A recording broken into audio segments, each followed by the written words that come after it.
ఇప్పుడు మన ఊరి మీదకి పక్కూరోళ్ళు గొడవకు వచ్చిండ్రనుకో అప్పుడు ఏం చేస్తాం? ఏ మన దాంట్లో మనకు పంచాయతీలు ఉంటే మనం వెనక సిరి చూసుకుందాం అని ఊరంతా ఒకటైతాం. కానీ కాంగ్రెస్ పార్టీలు అట్లా కాదు. కొట్లాటకొచ్చిన పక్కూరోళ్లకు వీళ్ళే కత్తులు కటార్లు సప్లై చేసే బాపతి. దేశంలో ఇంకే పార్టీలా ఇంతటి ప్రజాస్వామ్యం, మాట్లాడే స్వేచ్ఛ, లీడర్ల నడుమ ఐక్యత ఉండదు కావచ్చు. ఏదున్నా ముందుగా మైకులు తడిపినాకనే ఆ టెన్క పార్టీలో చర్చించుకుంటారు. కోఆర్డినేషన్ కమిటీతోని కోఆర్డినేషన్ దెంపుకొని ఏది మాట్లాడబుద్ది అయితే అది మాట్లాడచ్చు. బయటంతా రచ్చ రచ్చ అయినాక గప్పుడు పార్టీల కులాసాగా చర్చించుకొని పార్టీని ఏడుకో తీసుకుపోతారు. ఇప్పుడు కూడా గసొంటిదే నడుస్తుంది. నవ్వేటోన్ ముంగట జారిపడ్డాడు అంటే గిదే కావచ్చు.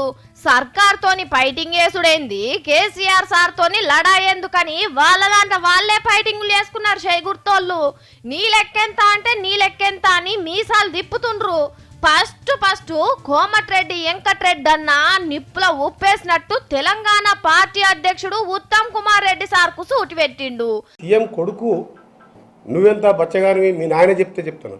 నాయన వేరు కొడుకు వేరు ఎక్కడ ఉండదు. తండ్రి కొడుకులు సమానమే. ఇంత వివరంగా గులాబీ పార్టీ వాళ్ళకు కూడా చెప్పరాలే. ఓడిపోతే ఓదార్సాలే గాని ఎక్కిరిస్తామని పంచాయతీని ఇంకింత ఎడల్పు చేసిండ్రు కడమ లీడర్లు.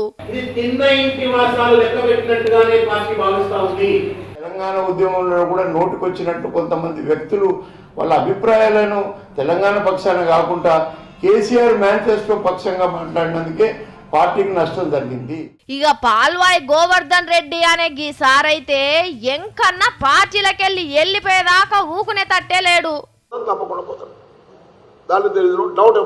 పెద్దలు జానారెడ్డి గారు ఈ క్లిష్ట సమయంలో మైకుల ముంగటికి రాకుండా పార్టీలో మాట్లాడే స్వాతంత్రాన్ని కొంచెం తగ్గించుకోవాలి అని కాగితం రాసి బయటికి ఇడిచిండు.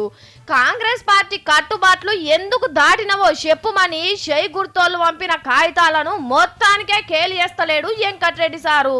ఈ షోకాజు నోటిని నేను లెక్క పెట్టట్లేదు. ఈయన నాకు షోకాజు నోటీస్ ఇచ్చే అర్హత వీళ్ళకి లేదు. ఇగో ఈ తీర్ల పార్టీని పల్సగా వేస్తందుకు చెమటలు దార పోసుకుంటుండ్రు షై గుర్తోళ్ళు. లీడర్లే ఇంత క్రమశిక్షణతో ఉంటే ఇక జెండాలు మోసేటోళ్ళ పరిస్థితి ఎట్లుంటది? కాంగ్రెస్ పార్టీలా స్వేచ్ఛ అంటేందో మళ్ళా పారు చూపించిండ్రు పోండ్రి.